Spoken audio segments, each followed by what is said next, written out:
Good morning, no, good afternoon. I guess it depends where you are in the world. Good evening, good night. That's it, short show. Welcome back, everybody. I haven't quite got into this thing yet, have I? Lovely to see you all. Welcome to the Business Brunch. It's our first show of 2023. And we are delighted to be joined by a very special guest, Cynthia Fortlage, today, who will introduce herself in just a moment, and also my co-hosts as well, Vanessa and Melinda. Welcome back, Melinda, from your holiday. But this is the show, if you've not seen it before, if you've just stumbled across it and gone, what am I doing here? This is a show for all professionals who want to connect, learn and evolve. It's continual professional development, CPD, in bite-sized chunks over lunch or breakfast or dinner, depending on where you are in the world. My name's Sarah Farmer. I'm an executive coach and I specialise in mindset and leadership skills development for senior leaders and leadership teams. And I'll just get Vanessa and Melinda to introduce themselves in just a second, but very quickly, just for those of you who want to know what you're going to get today, we're talking with Cynthia today about creating a diverse culture, which is so important for the growth of the business, but also for the humans within that business that reside there. And Cynthia brings today a really unique perspective to the show, because you are one leader with two genders of experience, which we've never had that on our show before, and we can't wait to learn from you and understand more about that. But we'll come to you in just a second. Quickly, I'll go over to Vanessa and Melinda. Quick intro from you, ladies. Okay, I'll say hello first. I'm Vanessa Ashworth. I step in to make you stand out. So I'm a marketer. That's it. Okay, your audio has gone very strange, but we'll go to Melinda. Just check this; it's gone very fast for some reason. Yeah, check your mic connections there, Vanessa, and then we can come back to you. My name is Melinda Ward. I am the Director of Consulting Solutions and Managed Services for Helm 360. As within the context of the Business Brunch, I am here bringing experience of many years in the consulting industry, in business transformation, technical transformation, and team management. And so let's loop back to Vanessa and see if the audio has recovered. Has that made any difference at all? No. Right. It's a bit staticky. It sounds like you've had helium and you're going really fast. But anyway, while we're sorting that out, if you are listening to the show, if you've just tuned in, say hello, let us know where you are in the world. And whilst you're doing that, don't worry if you can't see other people commenting as well, because we're broadcasting over several different channels. So don't worry if you can't see everybody's messages. We can, and we'll be popping in to say hello to you in just a second. But let me just hand over to Cynthia. Cynthia, welcome to the show. Do you want to just give us a quick intro into who you are, what you do, and all of that? Absolutely. So hello, everyone, whatever time zone you're in, welcome. Yes, you can tell by the accent that this is not a typical UK accent. It's a Canadian accent. I was born in Belfast, so I am a British citizen by birth, but due to the troubles, grew up in Canada. That I call my first transition in life. Through that, in 2020 during lockdown, I decided to come back. Now, I thought it was for a short term, but believe it or not, I actually fell in love with living in a large city like London. So this is where I decided to transition once again and make this my new home, reboot my career, and start over with my consultancy in the wonderful world of diversity and inclusion. And that's where I work with organizations at the intersection of human rights, sexuality, gender, and privilege. Wow, quite a job. So today we're talking about creating a diverse culture, and who is better to help us understand what that really means than you. You know, you've seen things from both sides. And just like I say, Cynthia said to us before we started, don't worry about the language you use, don't worry about the questions you ask, because we're going to get it wrong. We're all learning here and we'll do our best to get it right. But, if you're listening into this and want to ask a question, you are very much open to ask me anything. Just ask me anything. Let's get this out, because talking about things and understanding, although it's not necessary for acceptance, which is something you're going to talk about, we've got to talk about this stuff. So we're going to look at the impact of language, building an awareness without awkwardness, which is really key. But also this thing about you don't need to understand to accept. You can just accept. Have we got anybody popped into the chat yet? Not yet. It's a bit quiet.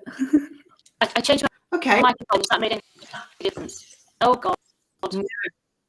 No, it's very odd. Hmm. It's going. okay.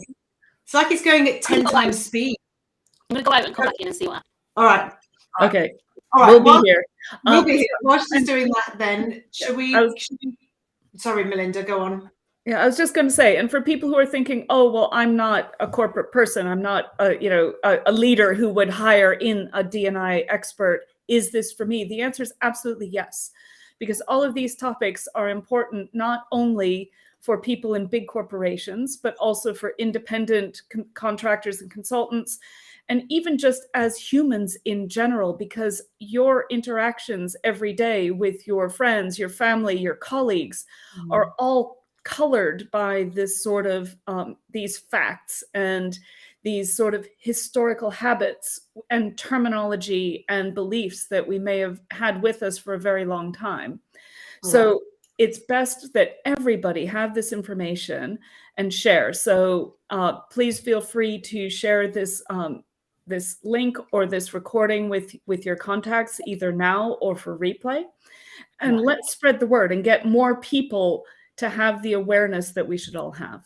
Cool. And we have got people coming in and Vanessa come in, but I'm just very conscious of time because we want to get as much out of Cynthia as we possibly can. So and hi to James, who's just just joined us. So Cynthia, how do you want, talk to us? Tell us about, let's start with the impact of language then. Maybe we start there. A great topic to start with. So, language matters. I think we've all heard that a gazillion times, right? And the reality is that it does. And we're used to language in one particular way, but language changes, right? And it's never a constant. And so, yes, we are experiencing this upsurge, or really an awareness, because the reality is the language that, quote, everybody is feeling is new. It's really new in, quote, the last 600 to 800 years. The fact is that there's actually records where when we talk about diversity, definitely gender diversity, there's records dating back 5,000 to 7,000 years ago with indigenous cultures, where the simplest language in North America from an indigenous culture had 5 words to represent gender, as an example. So there was female, male, female but male, male but female, and neither male nor female. Now, of course, these are, quote, colonizer labels that have been associated with the terms the indigenous people use that they are reclaiming. But in terms of us grasping the understanding of that, you go back and you go, well, I thought it was pretty amazing that 5,000 to 7,000 years ago, this idea of neither male nor female existed, but somehow 600 to 800 years ago, we were taught, and we have, quote, made it normal in terms of, coming forward to society. And, normal is one of those words, right? Like, because if something's not normal, therefore it's abnormal. But why can't it just be usual? This is what we usually say.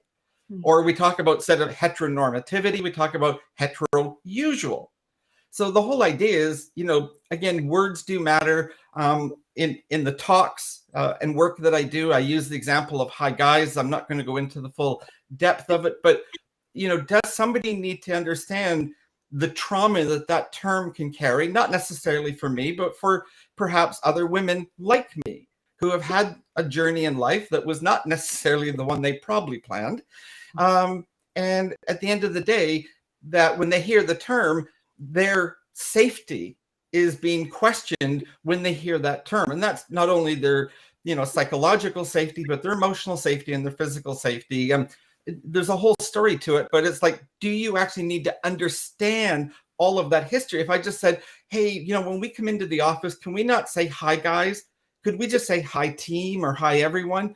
Because I find that, less triggering for me.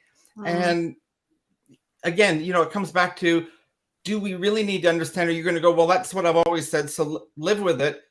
But if that is constantly like, a pin pricking, like eventually a balloon bursts. So like, why do we have to go there when, again, can we be much more sensitive to each other and start to learn and adjust? Because language is moving. And if you don't believe me, just ask your teenager, because they will tell you that language is changing. Well, No. just look at tech speak and how that's evolved in the last, month or 2 months. It's like every few months there's a complete change in acronyms and things like that. So yeah, Yeah. moving target.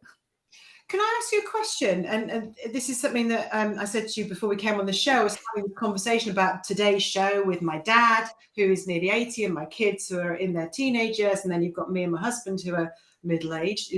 But we are. The difference in thought around this is just incredible. For my dad, it's like, wow, this is such an extreme thought. Of my children, it's completely normal. But even that word normal, isn't it?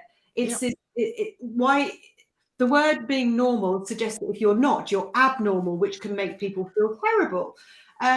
But what I was going to ask you was, why do everybody is treated a certain way at work, and everybody, irrespective of their gender, their race, whatever else, sometimes feels uncomfortable? Can we realistically change everything we do to be so neutral that it doesn't affect anybody? Because you're kind of getting into a difficult area, aren't we, where every word, you could trigger me by saying something. Mm-hmm. And do I then have a right to say don't use that word, or are we just getting it? Is it getting too complicated? Sure. Well, I mean, I think the world, certainly from my experience, the world is very complicated as it is. Yeah. The reality is that, according to, was it the UN, whatever, said that we're now at 8 billion people worldwide. You're not having to deal with all 8 billion. So let's just recognize that we're not dealing with 8 billion different variations of language that we need to learn. You've got a much smaller subset. And maybe I don't remember all your key words, but like one of the things I found for myself is that if we were talking and the conversation uses pronouns, I put it on my name on screen, then, all I would ask is, can you just remember Cynthia, she, her? Like, that's it. You don't need to remember another thing about me, because you can always say, oh, Cynthia, can you remind me, where do you work again? Or sorry, Cynthia, what is it you do? And, we can end up having that conversation and to work through. So I'm not asking you to remember, quote, my entire life history and so forth. But when it comes to recognizing someone's identity, again, maybe it's somebody you've worked with. I've got people that have known me for 30 years, and I just simply tell them, look, it's really easy. Don't refer to me for who I was, refer to me for who I am. Because when I look back and, they're referring to memory and they go, oh, you remember when I went out with my old name and so forth. And I go, what? But I was there. I have that memory. I didn't look like this. I wasn't called Cynthia, but I was there. So you can say, 30 years ago when Cynthia and I went out to the bar, and then you can tell the story. So it doesn't, you don't lose that history. It's just, again, recognizing who I am, not who I was. And, So it's about it's being sensitive. It's not about changing our world completely, is it? It's about being sensitive to everybody that's within it. Yeah. No, it's a good, really good answer. Yeah. And it makes sense. Vanessa, how's your audio? Shall we try it? Is that better?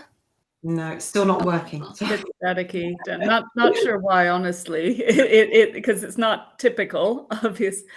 Another thing I've noticed is, do you have a sense, Cynthia?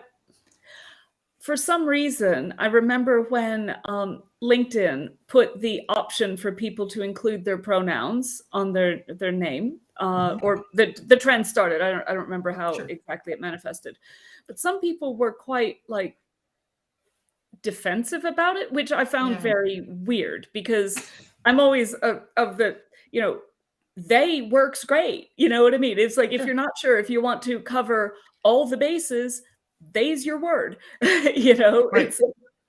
So, but why do you think some people are very much, well, I'm not going to use they because it needs to be X or Y. And it's like, no, it doesn't. But why do you think that defensiveness is there? Is it really for other like insecurity reasons or what?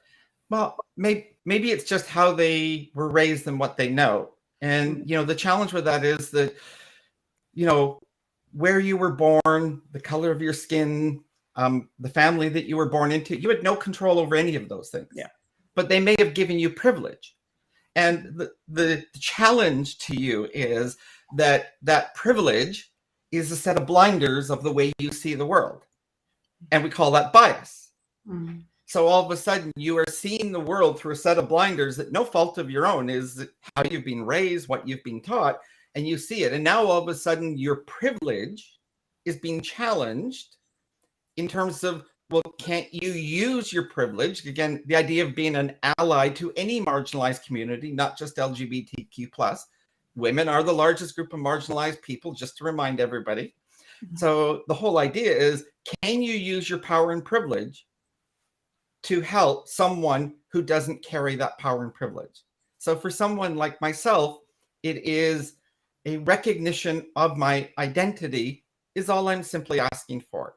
And, you know, we didn't get into the acceptance piece, but if you accept that I'm a human being and I'm here as who I am, not who I was, then simply just recognizing that is where it's at. And you know what, if you don't need to use pronouns as an example, there's many different examples, but pronouns, well, you know, bless you, what an amazing privilege you have. And, you know, most people don't think of that and go, what an amazing way to be an active ally, to actually use your pronouns when you don't need to help uplift others to be equal to you. Now you've used your power and privilege for good, socially. So does that mean that, is it seen as disrespectful then by us not having she, her on there, or it's not supportive? Because I didn't, Vanessa's actually typing her questions in on the phone, or her thoughts now. I don't know if I've got it on my LinkedIn profile. I think I did change it, but I can't remember. But is it it's something we could all very easily do? Yes, there's bias, wherever there's change, there's fear, we know that. But actually I didn't realize it was supporting people like you, and actually that makes it more important to do it. Well, again, if I'm the only person and I work for your organization and I'm the only person that uses it, and I'm already a marginalized identity, that's why I need to use the pronouns. Well, you haven't done anything to help me if I'm the only one doing it. I still stand out like a sore thumb. Yeah. But if everybody does it, now we come to the idea of an intentional culture. So remember, the idea of creating a culture is the values, the behaviors, and the language that we normalize within an organization or within society at large. And since we know that to a large part, governments are responsible for dictating some of those aspects, quote, as a society, or they don't listen to society, works both ways, then what happens is the onus gets put on organizations. The businesses become microcosms of society, right? It works kind of from the inside out. If it's not being experienced in society, then businesses kind of take on the onus. And certainly in the UK, I've seen the UK government has basically done that. They've dumped the responsibility onto businesses because they're worried about getting it right or wrong, depending upon where you stand, you know, on the conversation. So we're really talking about culture. And culture as a society, culture as businesses. And when you do it as a business, it's about being intentional. So when you want to be a business that says, no, we are fully, inclusive, then this might be one of the behaviors that you adopt that says, this is one of the ways we show our inclusivity is by using pronouns. So are there any other, because that's a very simple, easy way, isn't it, to do that? What are the some other quick, easy tips that we could all embrace in an organization that would help people feel less excluded? Well, that's kind of the $1 million question. And, I certainly don't have a magic wand or a bag full of magic answers. It's hard work. Unfortunately, life is hard work, and being able to go through, all of these nuances are dealing with it. And we get into, it's a piece that I'm working on now, the idea of psychological safety. So beyond the idea of privilege, which I deal with both white privilege and gender-based privilege, now all of a sudden, it's taken me into the space of talking about psychological safety.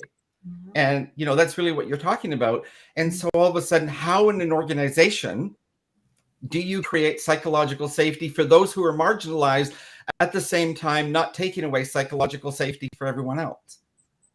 Yeah, it's tough. It is. It's hard work.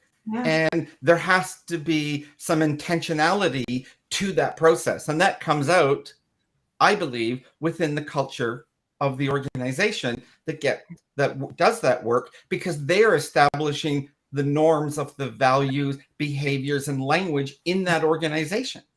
Yeah, and I think that ties in with what Vanessa was saying, whereas like pop culture can facilitate gradual change and gradual acceptance, Yeah. and a more inclusive terminology, vocabulary.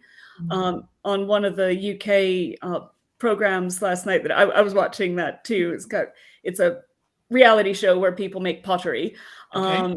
And it was, one of the participants goes by they. So, and it's no one makes any big deal about it. It just is. Yeah. And that's the way things should be. It's just. James has asked a good question as well. Yes. Can you put that one up? Yeah. Oh, wait. Oh, sorry. There we go. I think that was the first one. Yeah. That James has said to me, there's an issue with the gender, which is a social construct, and sex, biological, including intersex. Yeah. I'd be interested in your opinion, but I think these two things not being separated is confusing the debate. Absolutely. I mean, obviously, that's a really big answer. Yeah, it is. But you know what? I use this model to talk about this. And I'm glad that James recognized intersex persons, because, in so many conversations, intersex persons get forgotten. Certainly, we find non-binary folks are getting forgotten in the conversation, and even bisexual people get forgotten in the conversations a lot. So we need to kind of bring them in. So what I do when I speak about the area that I focus on, which is within that kind of gender-based space, I use this model. You can find it. Just type in gender unicorn. It's a model out on the net. And I love it because as humans, we're so complex. And again, that's back to the whole understanding. You can never completely understand. Hey, we're all struggling to understand ourselves, let alone anyone else. So the reality is, when we talk in this gender space, we break it down. So using myself as an example, my gender identity, I was born with it. Lady Gaga was right. We were born this way. It exists in my brain. Then I end up having my genitalia. That's, again, the difference between the hormones that were fired at one point through the gestational period, and 6 weeks later, the gender identity that was formed in my brain, that's fired through another set of hormones. There was a mismatch in it. We know that medical science has proven they can't, quote, reprogram the brain. So medical science has the ability through surgery to actually change the body, if in fact that's where it was. For me, it was. So I went through the change, the big surgery, and went the whole way through, which is why I talk about being transgender in a past tense, because to me, I transitioned in a past tense to deal with it. So we have those elements. We have our sexuality, who we love, both romantically and physically. And we also have the way we dress, the way we represent ourselves to the world. And all of these are represented in it. So you have these 5 different elements that make up part of your overall identity. And it's really critical to get with it. And again, we are recognizing the biology question in that, which, by the way, when we talk about biology, did you know that when we talk about the sex chromosome, which is A, the only chromosome to be named, not numbered, B, 4% of it has anything to do with sex or gender, and there are 26 normal occurring sets of chromosomes. They're not all X's and Y's. So again, and that's something that kind of is not usually mentioned in biology in school, is it? No, and this has been known for a long time. But again, it's about making it not normal. We're going to talk about making things usual, right? Adding these in, making these usual conversations to understand all of this. They are all different, right? There was, I thought, Vanessa had the post about her hair, and the whole bit's like, I can accept that Vanessa has short hair. Great. Doesn't matter. Long hair, short hair, whatever. I don't need to understand why. Right. So we end up having these conversations that kind of come together, and we want to group all of these things, which, again, if you are cisgender and heterosexual, quote, all the usual things. And remember, cis is not a slur. In fact, it's a pronoun, not a pronoun. It's an adjective because it's describing the noun that you agree with the identity you were given at birth. That's it. Mm-hmm.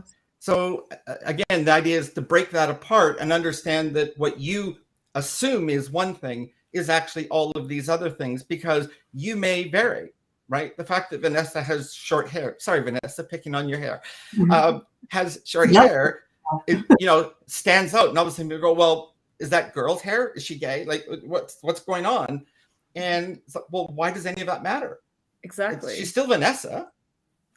Well, it's just like boys. I remember my brother when, he was a teenager, he wanted to have longer hair, and my parents were very strongly opposed to him having longer hair, let's say. And it was the 1980s. It was like mullets were a thing, tragically, in some cases. And they're back, tragically. Yeah, and like hair bands and things like that. Yeah. So it was, at that time, it wasn't an unusual thing for a guy to have long hair. And, thinking of like some of the bands like Kiss, and really dating myself, wearing makeup. And and you look at The Cure, and you look at all the others where, people with eyeliner and the emos and the goths and everything else. And in a way, things have gotten a bit more conservative since then, but in a way they've gotten more progressive at the same time. So it's kind of an interesting twist, isn't it?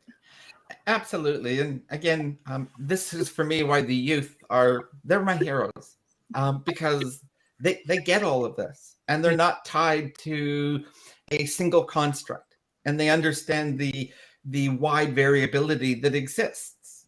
Read a study, part of the work that I do, and it was like 46% of under 18s know someone that identifies as non-binary or gender non-conforming. Mm-hmm. Yeah. Whereas we never did. We might have done, but we didn't know what it was. Well, that's the thing. I'm sure the percentages haven't changed. It's the awareness that's changed. So I'm just very conscious. We've got 2 minutes. So fast. This thing about not needing understanding for acceptance, it's really hard, because whatever you do, there's bias. People have their own way of thinking. You talked about that at the beginning. Is there anything that you could say to help people that will listen to this now, or when on the recording, when they catch up, is how do you manage your own bias? You've learned to do it really well because you've had to, you needed to, and you wanted to. Yes. How do you get people to have need and want to do that? Oh, you know what? One of the things I learned in my C-suite career days was you can't make anyone do anything they don't want to. No. So I can't change somebody, because if I did, I would have that magic wand and I would change everybody and make this easy. But the reality is that people have to want to change. And so therefore we have to create, and hopefully the idea of creating inclusive cultures, because, maybe today with me, we're talking about gender, and, we're also talking about Vanessa's short hair, and, maybe tomorrow it's people that wear glasses, or, some other aspect of their identity that's different. And maybe one day that aspect will be something you have. So inclusion is not just for me, it's for all of us. And so again, acceptance says you accept me as the human being. You don't need to understand me, but you just accept me. That means you recognize I have human rights. When you do recognize that I'm a human being, because human rights are about equity, not equality, we will all consume equitably because we're all different and unique. And the second element being accept who I am, not who I was. And that's one of the benefits of coming to the UK, is nobody knows who I was. So you only know who I am. So what I'm hearing for you is it's education, and discussion times 3. So if people want to get hold of you, because you clearly know a lot about this and you've researched it, you've been through so much that most of us will never understand, and we don't need to, but how to help us accept is through you teaching us more. How can people get hold of you? Well, I've got a website, www.cynthiafortlage.com. but you'll also find me on TikTok, on LinkedIn as well. LinkedIn.